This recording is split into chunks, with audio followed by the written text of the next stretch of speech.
राष्ट्रवादी काँग्रेस पक्षाचे प्रदेशाध्यक्ष सुनील तटकरे उपमुख्यमंत्री देवेंद्र फडणवीस यांच्या भेटीसाठी सागर निवासस्थानी पोहोचतायत।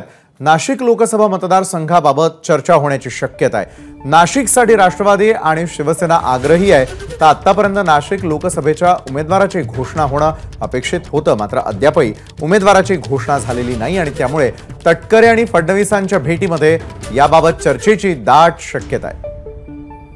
निलेश बुधावले आपले प्रतिनिधी या संदर्भात अधिक माहिती देत आहेत। निलेश, राष्ट्रवादी काँग्रेस पक्षाचे सुनील तटकरे आणि उपमुख्यमंत्री देवेंद्र फडणवीस यांच्या भेटीसाठी ते सागर निवासस्थानी पोहोचत असल्याचं कळतंय।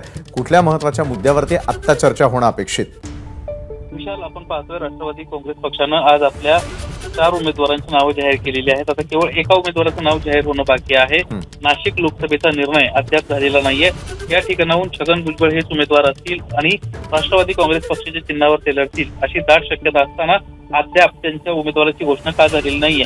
या संदर्भामध्ये ज्यावेळेस माहिती घेण्याचा प्रयत्न केला त्यावेळेस सध्या नाशिक लोकसभेवरून शिवसेना राष्ट्रवादी याच्यामध्ये प्रचंड प्रमाणामध्ये वाद सुरू असल्याचं पाहायला मिळतंय। भाजप, शिवसेना, राष्ट्रवादी या तिघांनाही या जागेसाठी आग्रह धरला होता आणि यामध्ये राष्ट्रवादी काँग्रेस पक्षालाही जागा मिळणार अशी आता दाट शक्यता असताना अद्याप निर्णय होऊ शकलेला नाहीये आणि त्यामुळे कदाचित सुनील तटकरे देवेंद्र फडणवीस यांच्या भेटीसाठी गेले असतील अशा पद्धतीची प्राथमिक माहिती मिळताना आपल्याला पाहायला मिळत आहे। नक्कीच या राजकीय घडामोडींवरती निलेश आपलं लक्ष अशाच प्रकारे असू द्या। तुर्तास दिलेल्या माहितीसाठी धन्यवाद।